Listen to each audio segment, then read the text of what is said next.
are. Welcome back. This is I Said That in a Unique Hat. Everything you wanted to know about gems, minerals, and rocks, and pretty much geology, all in about videos that are under 10 minutes. I am your hostess, Sean Wright Neely, and I think you can tell with the way I'm decked out what we are going to talk about today, boys and girls. It's going to be good. A kiss on the hand can be quite continental, but diamonds are a girl's best friend. Yes, we are going to be talking about diamonds, aka ice. So, this is, like I said, this is going to be some good stuff. But before we get started, what do you think of this tam here? This was my grandmother's. So, kudos to Minnie Aldrich, my maternal grandmother. We shared clothes and jewelry and everything else. R.I.P. Grandma Minnie. So anyhow, let's get down to brass tacks about this ice or diamonds. So, diamonds are a pure carbon form of crystal. They were first in royalties' crowns in 1074 AD. That's a long time ago. That's when they first appeared. And the first diamonds were mined in India about 2,400 years ago. And the biggest diamond reserves are Russia and Botswana. That's where you find the most diamonds. They became popular in 1947 when De Beers started the engagement ring craze. And so in between the time that I have here about the ancient stuff and until 1947, diamonds really, people didn't pay that much attention to them. So De Beers, even though they don't always have the best reputation, is responsible for getting diamonds to be so sought after, rather. And diamonds are a 10 on the Mohs scale of hardness. Remember my video on the Mohs scale of hardness? That is rating minerals from their softest to the hardest on a scale of 1 to 10. Talc being the softest and diamonds being 10, the hardest. So you can go back through my videos on here on YouTube and find the Mohs scale of hardness and what falls in between talc and diamonds if you're curious. So that's just, I think, an interesting tidbit. So maybe one day someone will find something harder than diamonds. We don't know. But anyhow, let's get into some other meat and potatoes as to what's interesting about diamonds. So, diamonds, as you know, can be cut into such glorious shapes. The most common pear shape, cushion diamonds. They look like it's kind of like a square shape, but it has like all these facets, so it kind of looks like a cushion. Emerald cut. That's a kind of a rectangular shape. Princess cut. Oval, which is pretty self-explanatory, and so is heart-shaped, marquise, and radiant. So when you see engagement rings, that you have this array of cuts and facets that they can do with diamonds. And so I chose the I guess it'd be more of a round shape. Now that I think about it, I think I might have wanted the heart shape, but too late to do anything about that now. Ha! So I'm sure you know, as you've heard, diamonds come in a rainbow of colors. Yellow, which is a canary diamond. Orange, which is sometimes called cognac. Brown, which chocolate, which is chocolate diamonds. And those seem to be most popular around Valentine's Day for obvious reasons, the chocolate or the brown diamonds. And chocolate diamonds are also called champagne diamonds because they kind of have that champagne hue if they're a light brown as opposed to a darker brown. And let's see, we also have pink, like gray and black diamonds. I'm sure you've heard of black diamonds, and green and blue, and red too. And red is most interesting. It's the most interesting kind of diamond because it is extremely rare. Red is my favorite color, and that just makes me sad that I probably won't ever be able to see a red diamond in my lifetime, but that's the breaks. Um, Diamonds come in a rainbow of colors because of the impurities in them. It's nitrogen, sulfur, and boron that make all those different colors. So even though the clear diamonds are more pure, I think the impurities make them more interesting, give them more character because I like bright colors. So um, I mean, I wouldn't turn my nose up at a clear diamond, but I'd value a colored diamond, probably just as much. So anyway, so you have that.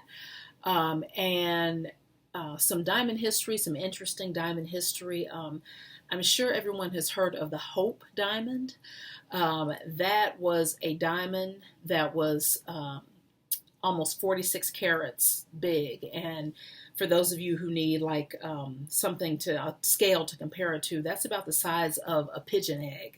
I mean, that's a hefty diamond. So anyway, everyone who owned the Hope diamond, which was about like that, had horrible misfortune.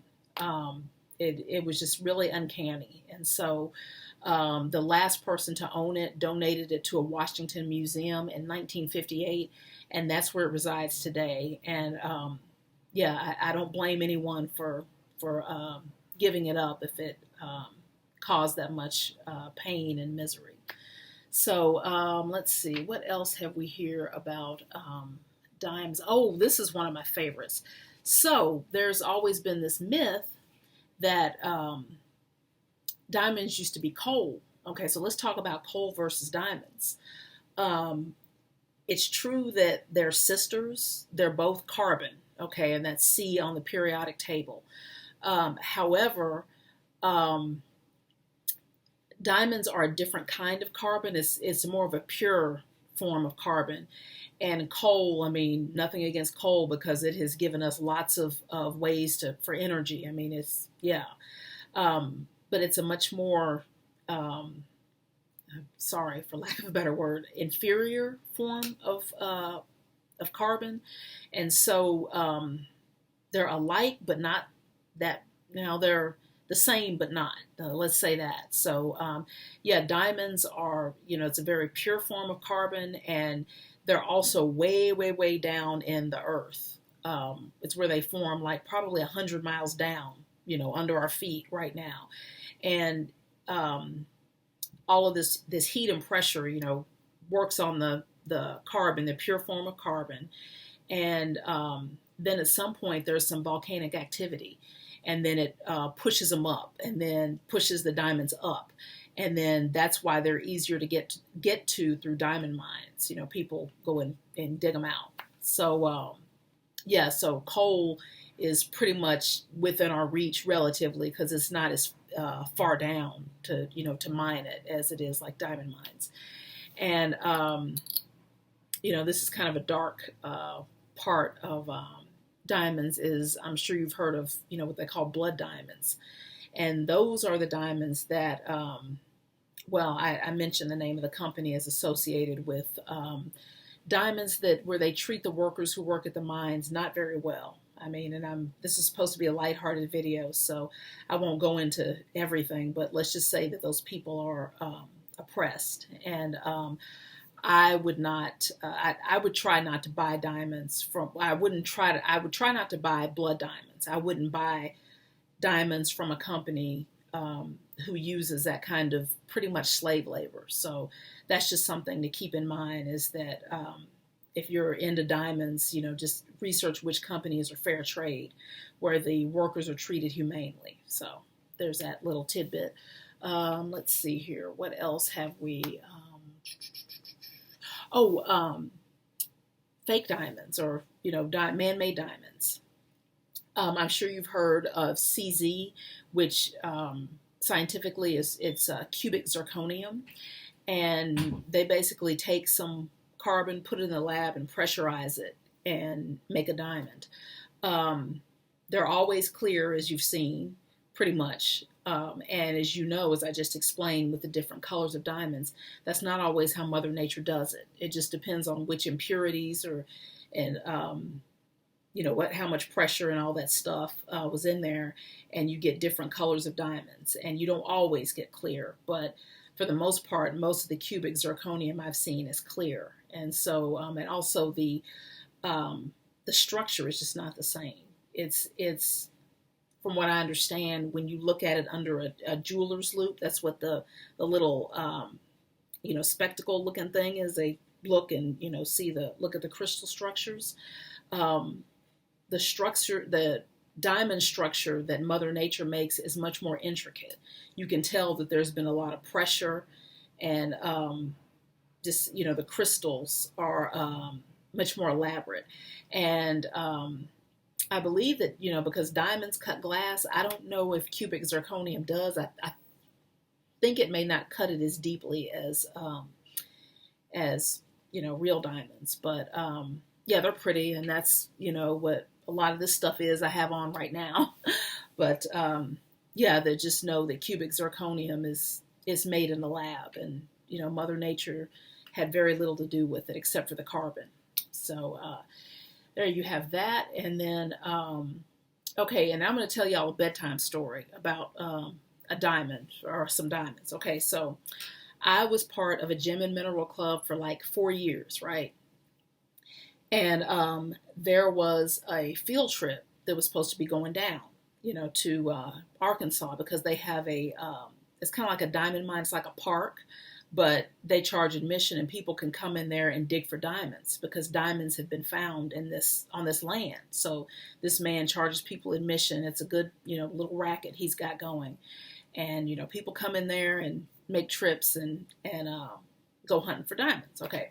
So we were going to do that. So I signed up to go, and the organizer and his wife did too. We don't have enough people for the trip to make. Okay, so it's called off. No trip to Arkansas to look for diamonds. And child, that weekend that we were supposed to go, somebody went out there and found a diamond the size of a pebble. That is a 4-carat diamond, 3.5, 4-carat diamond. And I was not happy, to say the least, because, I would have been happy if it was someone in our group, but it could have been me. Okay, so yeah. Anyway, so this has been I Said That in a Unique Hat, and I'm your hostess, Shawn Wright Neely. This is discussing everything about geology, gems, rocks, minerals. And if you like what you see, like and subscribe. Because when you like and subscribe, I do drawings and people win minerals. So I'm out of subscribers for now, but I'm ready for the next batch. And so if you go ahead and like and subscribe and tell me that you have, I will put your name in a hat and we'll do a drawing at the end of these videos. So thank you so much for watching. And as I said, like and subscribe if you like what you see. And I will see you next time. Mwah!